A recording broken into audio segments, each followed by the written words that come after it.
and welcome to the No Flipping Excuses Show. Don't touch that This is the #1 podcast for real estate investing, and each episode covers what you need to know to find and flip deals right now. Wow! Break free of the chains that are holding you back and join us on today's episode. Hey, what's going on? It's Jason Lucchese with the No Flipping Excuses Show. Welcome to today's show. I've got a very good friend of mine with me today by the name of Mr. Rob Swanson, and he is the owner of FreedomSoft. If you don't know about it, we're going to talk about it here in just a little bit, but I've known Rob probably for 7-8 years now, and the guy's great. Awesome dude.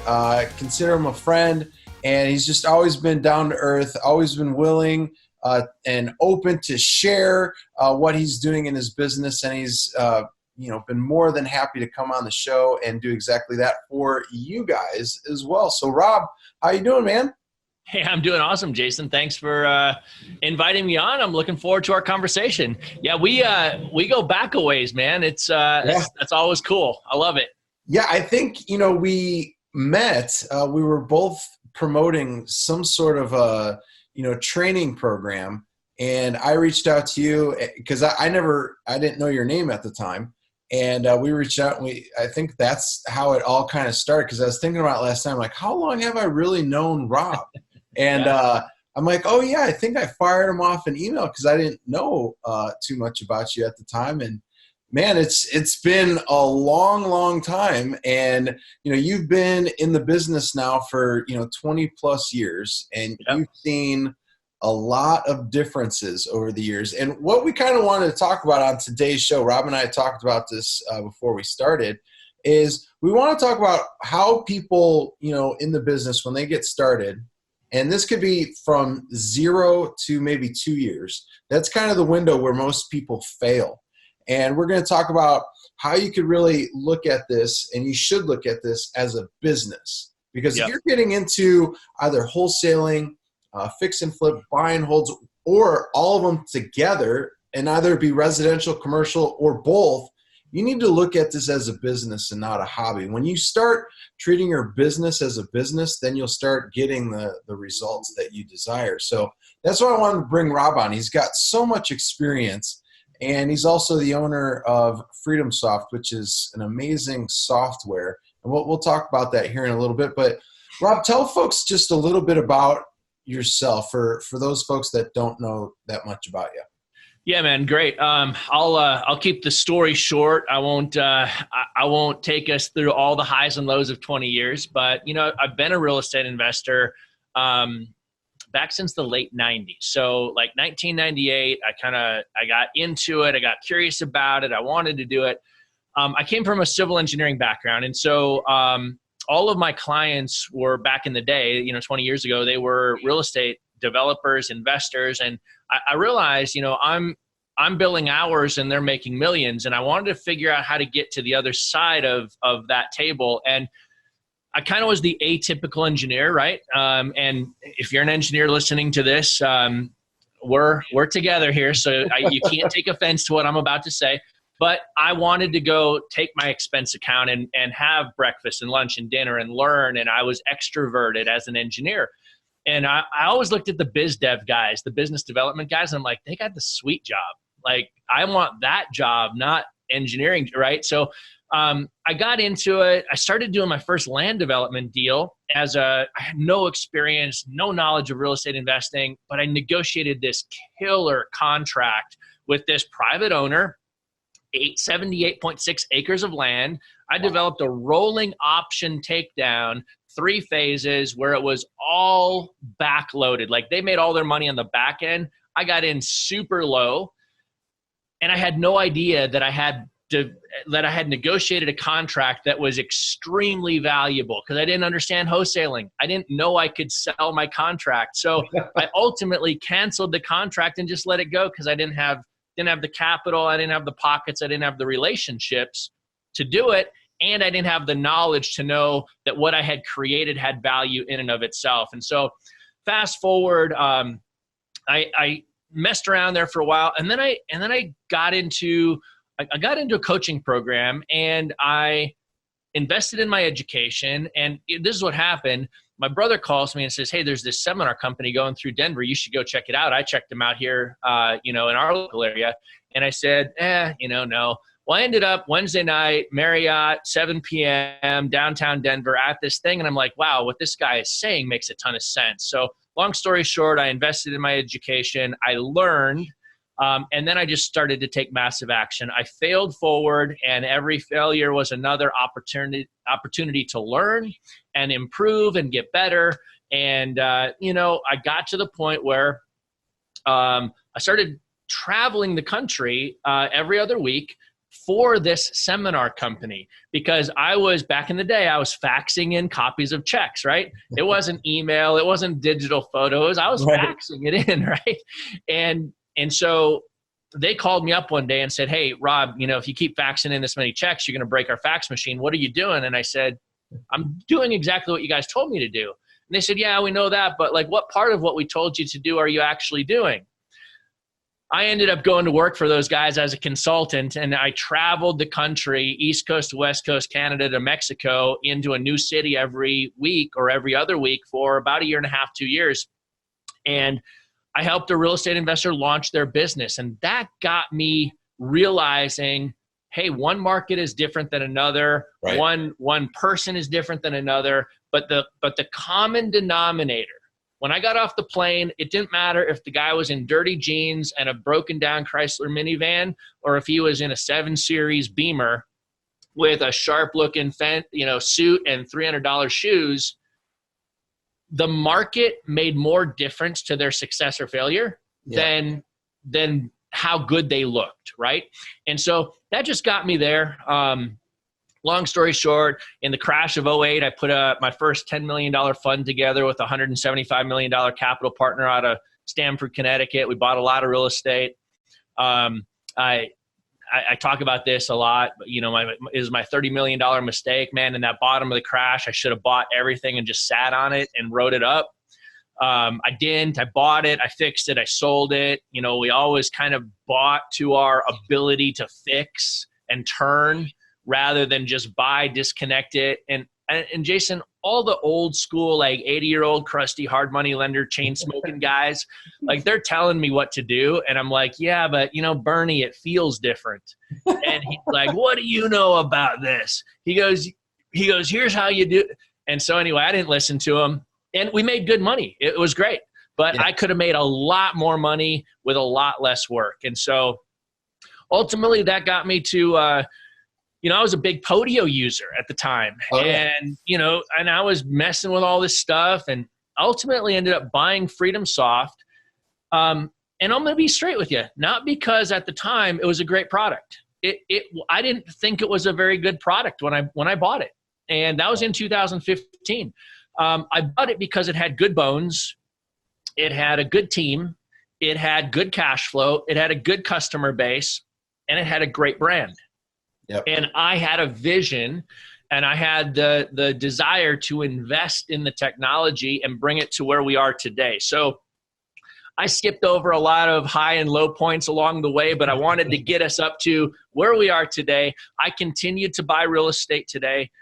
In fact, I'm negotiating an acquisition on the front and back side of our conversation here, trying to buy a duplex. And so I continue to buy. I mostly buy for cash flow. I love cash flow. And I have a component of my business that is an active wholesaling business, because that's just the cash generator. So that brings us to where we are today. Nice. So I appreciate you sharing that, man. And, one of the things I wanted to bring you on, you've got so much experience. You've dealt with so many people over the years. Real estate investors just getting started to, people that have been in the game for a while. Let me ask you this. What's been the common theme that you're seeing for people not succeeding in this business early on? I personally think, and, we'll let you, talk here in just a moment and give your feedback. I think a lot of people focus on way too many things, spread themselves way too thin, and they, don't just focus on one thing at a time. Yep. And I think that's where a lot of people fail, because we see so many people. There's a lot of great training programs out there, and sometimes they'll get into a couple trainings, and then they'll see something else, and then they'll see something else, and it keeps going like that. And then 2 years later, they're like, man, I haven't done a deal yet, but I've spent 40, 60 grand on education. And then they're like, man, people are just ripping me off. And it's just like, nah, I don't know. Did you go through college like that and, think, hey, if I just go to maybe 2 classes out of the semester, I'm still going to get a passing grade. It kind of, I kind of look at it somewhat like that. And people, always want to blame somebody for not having the results they want. So what do you think?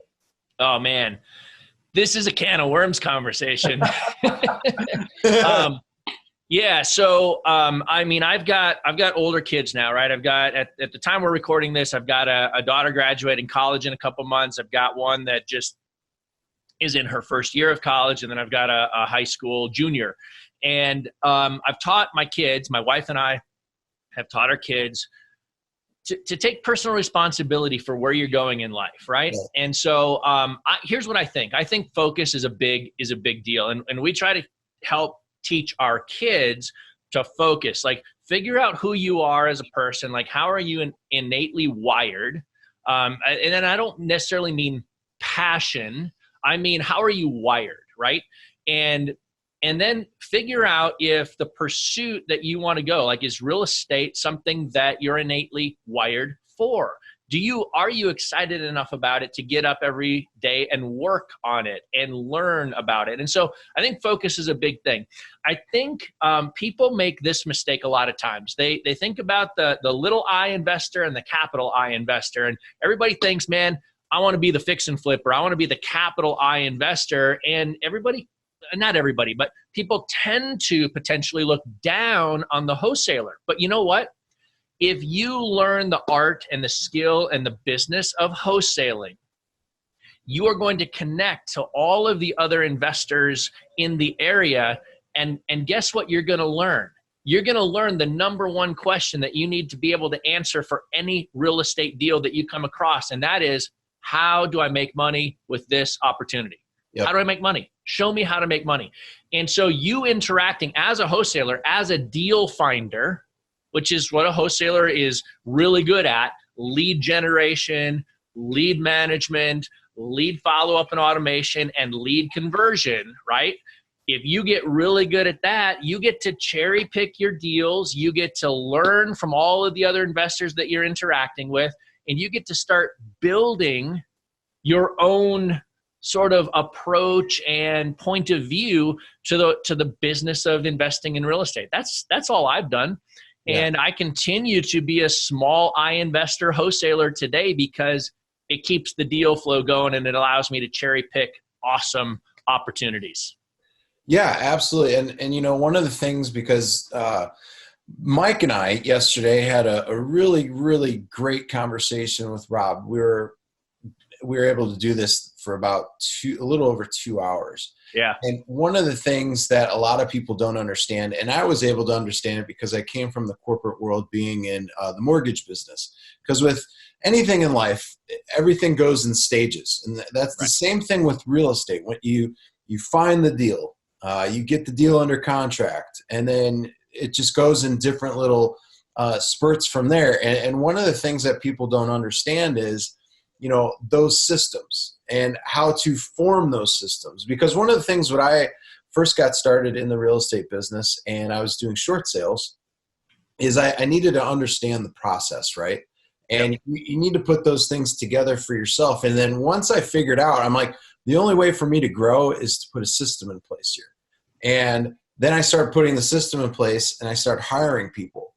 And one of the great things with FreedomSoft, and we could touch on this here, is you've got it laid out to where once a deal comes in, you've got different parts to where the deal is at. And then it could go through a proper pipeline. Yep. And what do you think, Rob, of this? Like when somebody's first getting started, do you think they should learn the business? They're not necessarily going to be great at every aspect, but they're going to know the aspects. And then they could start filling in the gaps with people that are going to be better than them at those gaps. Yeah. What do you think about that? Yeah. So I've got I've got opinions on most things, real estate investor related. And Jason, I'm going to tell people they can go to robswanson.com and they can look at the learn. I think it's the learn tab. But what they'll stumble into is what I call the napkin plan. And my oldest daughter, when she was graduating high school and about to move out and go to college, she came to me one day and said, "Hey, Dad, I've grown up in an entrepreneurial family with you and Mom talking business and real estate and all this stuff." And she goes, "I've always heard it. I've always sat in the back of the Tahoe and listened, but I've never really learned it." And so she came to me and said, "Would you teach me to invest in real estate?" Right, a week before she's moving out of the house, right? And I said, "Heck yeah, absolutely." So I grabbed a blank piece of paper and we sat down at the kitchen table and I started to sketch out, and I broke it into short-term deals and long-term deals. And are you the owner? Are you the investor? Where's the money made? How does it come together? And so I created a 45-minute training out of what I did with her. And I actually took a screenshot of that piece of paper that I give to people, the exact piece of paper that I used to teach my 19-year-old daughter how to invest in real estate. And then I turned that into a 45-minute training to give people the big picture of how to do this stuff. How do you think about real estate from the big picture?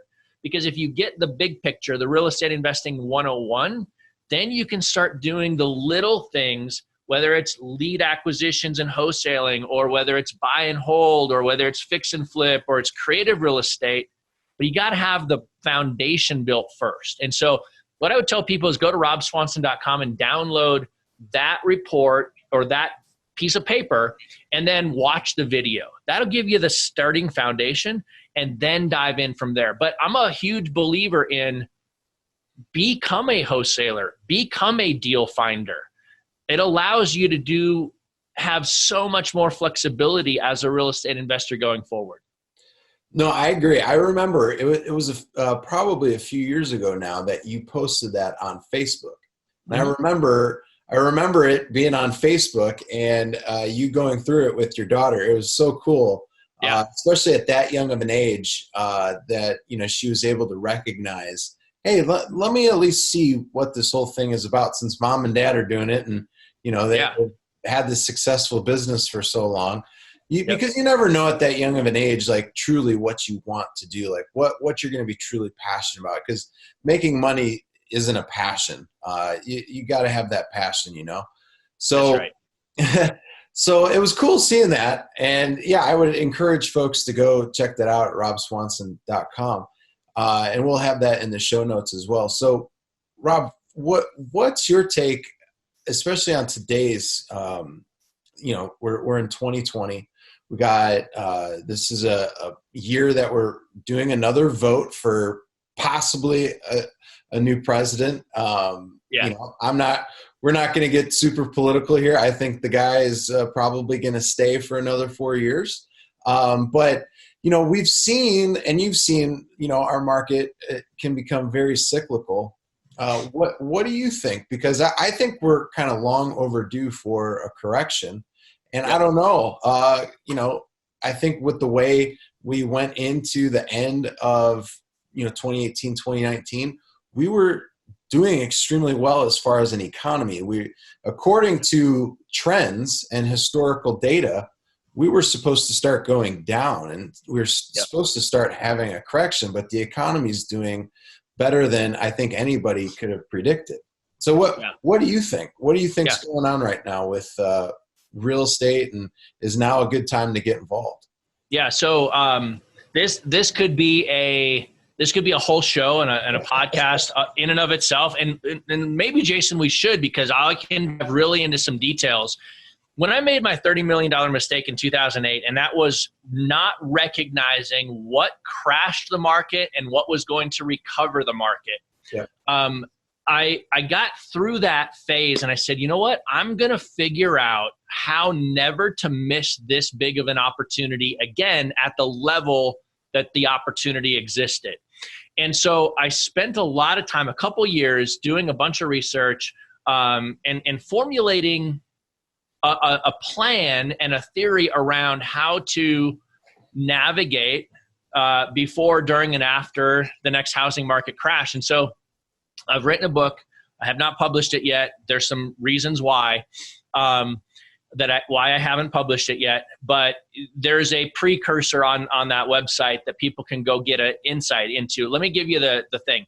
If you go back to 1973 and 74, the crash of 73, 74, if you go to the crash of 1990, 91, and if you go to the crash of 2007 and 8, all three of those housing market crashes had three very distinct things in common that led to the crash. There was a presidential transition, there was stock market turmoil, and there was financial policy change. Here's what I'll tell you, a couple just framework things to think about. Bankers make markets and bankers crash markets.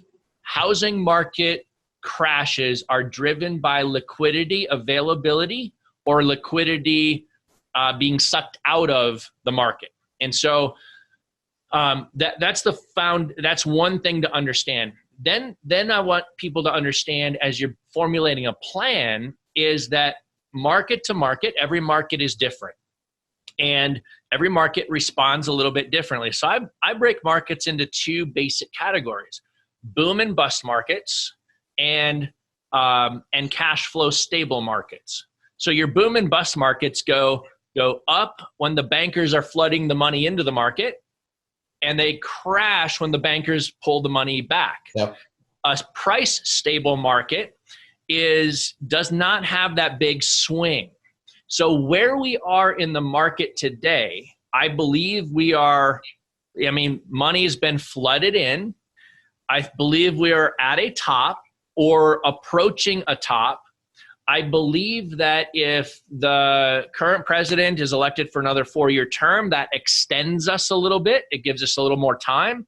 If the current president is replaced, I think it's accelerated, and I think we're going to see the downturn faster. So that because of that presidential transition, historically, that's a big deal. Now, the financial policy change is what will restrict or push in the liquidity. And then the stock market turmoil sets up a lot of the navigation of how you play it out as a real estate investor. But fundamentally, what I tell people today is buy in. If you're buy and hold, if you're a wholesaler, man, it doesn't matter. Do it in any market you want. Any market in the country works as a wholesaler because you're not putting yourself at risk for that boom bust crash. If you're buying to hold to build cash flow, or if you're buying for short-term fix and flip, I would be really cautious of that right now. If you're buying to hold, buy in what I would call a price stable market where your rents are significantly greater than the purchase. Your price to rent ratio is in positive alignment. And so where we are today, yes, definitely buy, but buy in price stable markets. Be aware of what you're doing. Does that kind of give a framework and help? No, absolutely. Because this is something I've been talking about since we've had the show first be introduced. I think it's coming on 3 years now. And I've been saying that, I fully believe it's because of what's been going on in the economy with us going up. And I was there when we were doing the bad loans at Countrywide. I was just like, how are we giving somebody 100% cash out refinance money and they have a mid credit score of 580? How is that possible? Right. And they would incentivize us and give us more money to do those loans. And here's the sad thing is these people would come, we would pay off all of their credit card debt. They would come back 6 months later and they'd be like, hey, I'm back in debt. And you know what they would always do? They would do something stupid. They would either get those credit cards racked back up. They would go buy a boat. They would go buy an RV. Or they would, spend a ton of money on vacations. And they would literally have no problem talking to us about it. It's like, It's like, I don't know if you should be talking to a loan officer or somebody like Dave Ramsey that can help you out with finances. Right. Because that was literally how it was. Because I was on Countrywide subprime side, and we were literally writing these awful, awful loans, and a great movie to watch. Especially I loved it because it was really kind of spot on. The Big Short. Oh, yeah. It was a great movie, really well explained. And that was pretty much dead on. And the brokers were even worse. I remember the AmeriQuest, they would literally do a 24-hour loan. They wouldn't even have title yet. They wouldn't have appraisal yet, but all the documentation would be signed. And then it would fund after all that stuff came back, but they had all those people in their pocket. So like, hey, we need the house to come in at this amount. And I'm just like, as soon as AmeriQuest went under, we were told at Countrywide, we cannot hire any of those folks, because a lot of them, they were fraud. It was fraud. Right. So it was crazy times. Do I see that right now? No. The restrictions nowadays have gotten severely tightened. But I do agree with you. I agree. If current president stays, I do agree. I think, unfortunately, it's going to be somewhat of a Band-Aid, depending on what happens after 2024. So we'll see what happens. And I think all of the things that we're talking about and you're asking, like it starts to build a framework, right? Yep. Number one, learn the foundational stuff of real estate investing. Like get an understanding of. In fact, the last text message that I just had on my iPhone here was with a guy who wants to invest in real estate, and I shot a great deal by him, and he's ready to go. He's got the capital. He's and I shot a good deal to him, and he kind of kicked it back and said, "Oh, I need to think about it," right? Because he didn't have his framework of understanding figured out. He doesn't understand exactly how the market cycle is going to affect what he's doing. And so he's got all of these questions that he's trying to piece together. And then it brings you to the point of, okay, if you're an active real estate investor, somebody who wants to be, full-time in this business, be a deal finder, then it comes down to the systems and processes and technology and structure that you use, because we have that available to us today, right? It's so much easier and cheaper. Like I remember back in the day, I had to have this RealQuest subscription for like $300 a month. And they gave me the 7 counties in the Metro Denver area access to download spreadsheet files for $300 a month, 7 counties. Well, Jason, in FreedomSoft today, we have a system called Lead Finder. You can search the entire country, 108 million property records, and add filters and search for vacant properties and absentees and like all of these dozens and dozens of filters. You got the entire database of the country at your fingertips for a couple $100 a month. Like, it's crazy. And and we could continue talking crazy here, because we've the software from when I first started playing around with it back in 2010 to where it's at a decade later. Yep. It's unrecognizable. Besides the logo is obviously the same, which is a great brand, by the way. Love the name. And we've been playing around with it, and it makes things, you have like light years ahead of anybody else that's not using FreedomSoft. Like we'd buy the leads, right? We'd buy the leads, get the leads skip traced. We'd have to wait like 2 to 3 days. And then we'd get the leads back. We'd have to upload them. And then we'd be able to start calling them. And my whole thing is, it's all about timing, right? So if you could save time and you could get to a deal before somebody else, you're putting yourself in a position that's going to get deals done quicker. So my thing with that is, with FreedomSoft, what we've been finding is it's all in one spot. You get the lead, you get it skip traced, and it's already uploaded. And it takes a fraction of the time. I'm talking what takes now for some folks that still probably do this, takes about 3 days to do, takes FreedomSoft like less than 3 minutes. That's right. Yeah, everything you just said, like we went through it as I was showing it to you and Michael. Like we went through that whole process. Go build your list.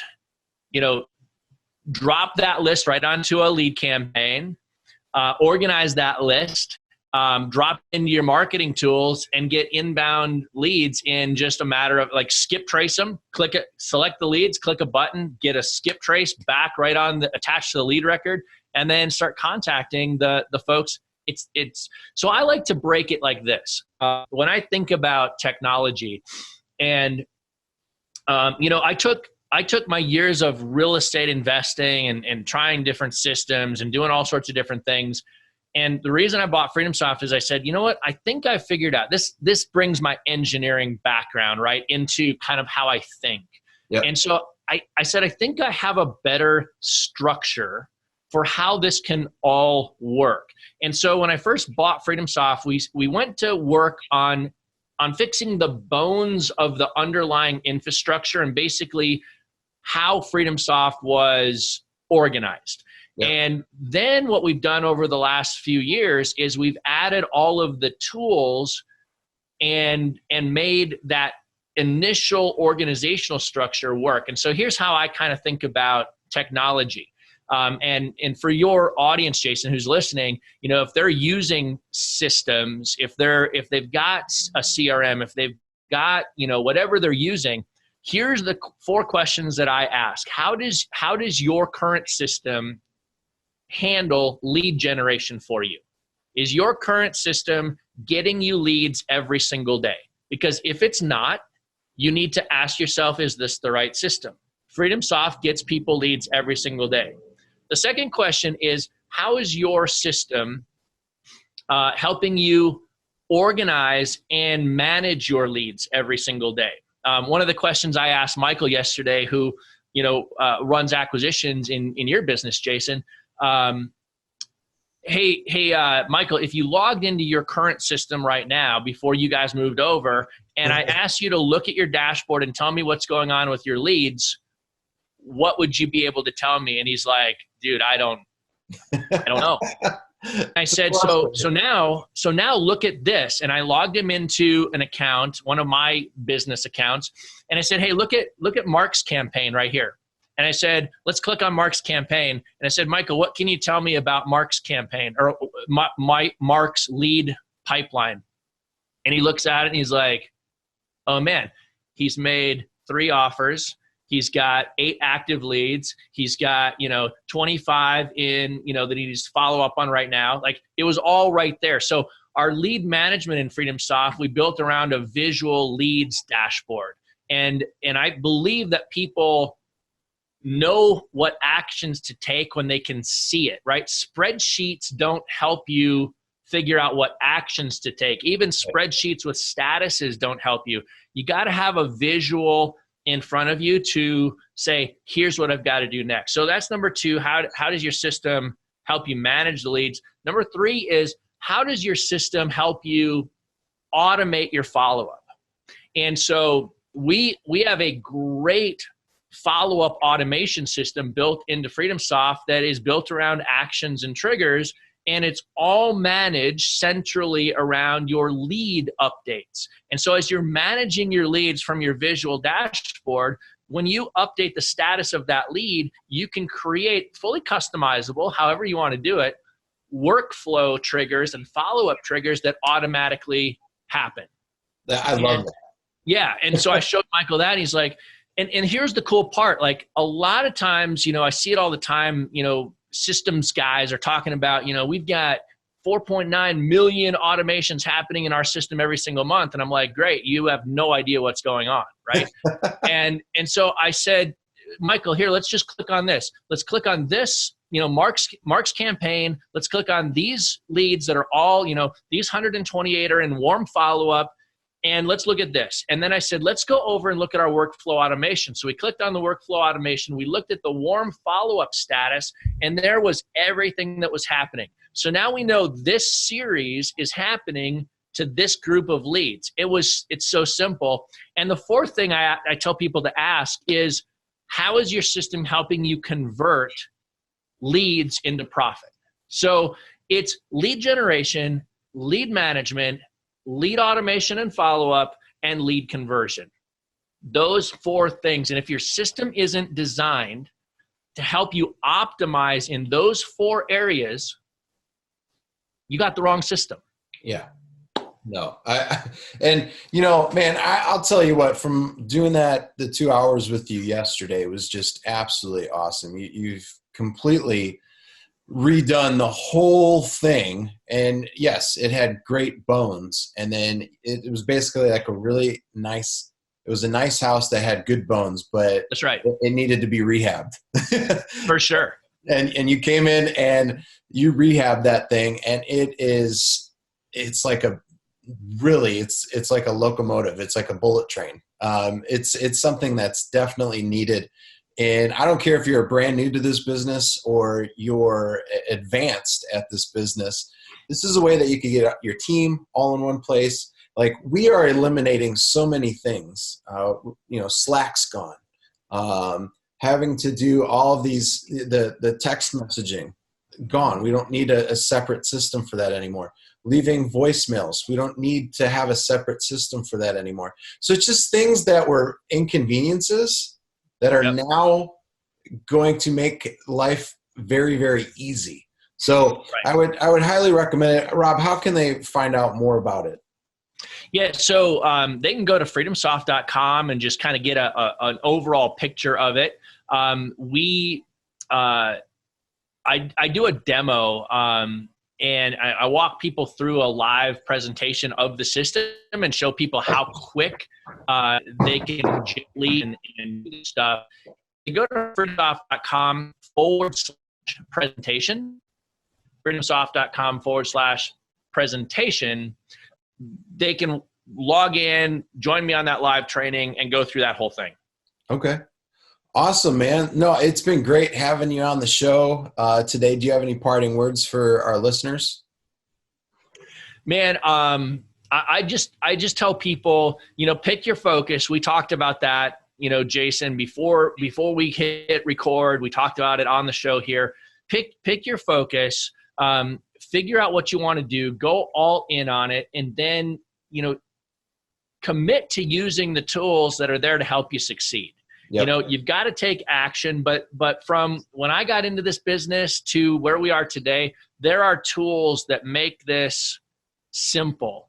And, if FreedomSoft can be that tool for people, we love it. We've got a great support team that it's there to help people navigate it, figure it out, push the buttons. We've got a great community of people through our private Facebook groups that help out. So make the decision, get the knowledge, and start taking the action. That's what I tell people.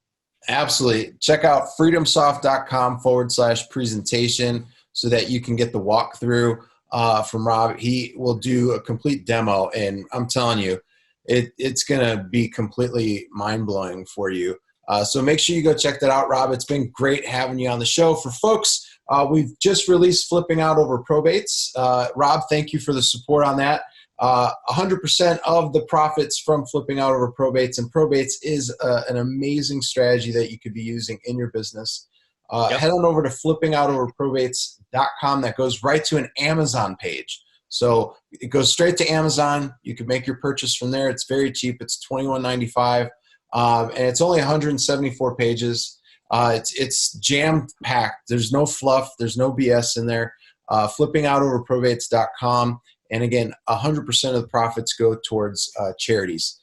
We've got 2, Veterans Best Friend of Indiana and Beat Kids Cancer.